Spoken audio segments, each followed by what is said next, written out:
All right, y'all, it's Monday night. Let's see where we were at on our book.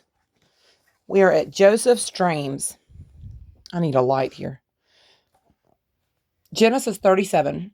Years later, Jacob and his family moved back to Canaan, the land where Jacob's father had stayed. Jacob had 12 sons named Reuben, Simeon, Levi, Judah, Issachar, Zebulun, Dan, Naphtali, Gad, Asher, Joseph, and Benjamin. Joseph was very special to Jacob. Jacob gave Joseph a beautiful robe. His older brothers were jealous of the special attention their father gave to Joseph. Listen, Joseph said to his brothers one day, I had a very strange dream. We were binding sheaves of grain in the field. Suddenly, my sheaf stood up while all of yours gathered around me and bowed to me. He had another dream in which the sun and moon and 11 stars bowed to him. Who do you think you are? His brothers asked him. Do you think that you are better than all of us? Do you think that we will bow down to you? Joseph's dreams made his brothers even more jealous of him, but his father thought carefully about his son's dreams. One day, Jacob sent Joseph to check on his brothers in the field. When they saw Joseph coming, they planned to kill him. Reuben, the oldest, said, Do not kill him. Just throw him in this well and leave him. Reuben planned to come back later and rescue Joseph. When Joseph came, they tore off his beautiful robe and threw him in the well. Some merchants came by, and the brothers sold Joseph to them as a slave. When Reuben went to pull Joseph out of the well, he was gone. He was on his way to a land called Egypt, where merchants sold him to Potiphar, captain of the guard for the Pharaoh of Egypt. The rest of his brothers dipped Joseph's beautiful robe in goat's blood and took it back to their father. Jacob believed that Joseph had been killed by a wild animal. Jacob mourned greatly for his son for many weeks. Joseph in Egypt. Joseph worked as a slave of Potiphar. Potiphar soon put Joseph in charge of all that he owned. But Potiphar's wife lied about Joseph to her husband, so Potiphar sent Joseph to prison. Even in prison, the Lord was with Joseph. The warden saw that Joseph was special. He put Joseph in charge of all the prisoners. After Joseph had been in prison for some time, the cupbearer and the baker of Pharaoh were sent to prison. One night, each of them had a strange dream. They told Joseph about their dreams, and the Lord gave Joseph the ability to explain the dreams.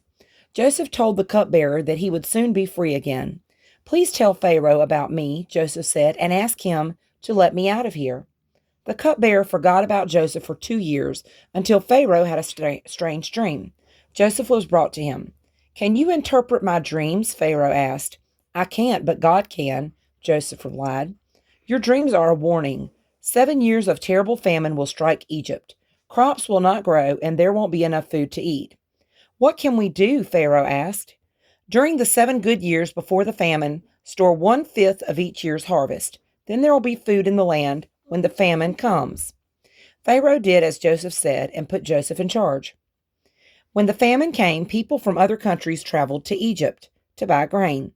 Jacob sent his sons to Egypt for food because they had none. They went to Joseph but did not recognize him. They bowed down before him just as he had dreamed they would years before. Joseph told his brothers who he was. They were afraid, but Joseph said, Don't you see? If I had not been brought here to Egypt, you all would have starved. You did not send me here, the Lord did. So his father, his brothers, and their children came to live in Egypt with Joseph. So what does that tell us? That tells us that even if somebody tries to kill you and mean bad for you, God will still protect you if you're obeying him. So tomorrow's Tuesday, and we will read Israel Enslaved tomorrow night. Okay? Take this flash off, and we'll see Fifi. The little Fifi, rotten little thing. That lizard is so rotten. Mama, I never got to hold her. Okay, you can hold her in just a minute. And y'all, a book that I got from the Mardell, which is the Bible store right beside Hobby Lobby, is Easter Sunday. And one thing I like about the Berenstain Bears is they talk about God and the Bible and stuff like that. So we will read that later this week, maybe Thursday night, right before Good Friday. Okay? All right, y'all. Well, we love y'all and hope everybody has good rest tonight and a safe week. Is she getting snuggled in on your pillow? JC Poo, tell them good night. Good night. I'll let you hold her. Look at Fee. She's like, am I going to sleep in here tonight? You're not, baby girl. You got to go in your pen. Can you let me hold her? Yes, you can hold her, buddy. Logan, look at me and tell him good night. The same amount. Good night, night. It's Easter week. Now tell me, what is Easter about? Is it about bunnies and eggs? What's the big thing Easter's about? Jesus. What did he do 3 Died on days? the cross. He died on the cross. And 3 days later, what did he do? He came back to life. He arose from the grave. That's right. And so that is what Easter is all about. It's not about, now that doesn't mean you can't get an Easter basket on Easter Sunday. And it doesn't mean that you can't, have candy and dye eggs and do Easter egg hunts. But we have to keep the focus on who? God. And what he did for us. That's right. And that God's not dead. He's what? Alive. Alive. That's right. And he's omnipresent, which means what? Everywhere. And he's omniscient, which means he knows everything. And he's omnipotent, which means what? All powerful. Oh, yeah. All right. Well, tell him good night. Night.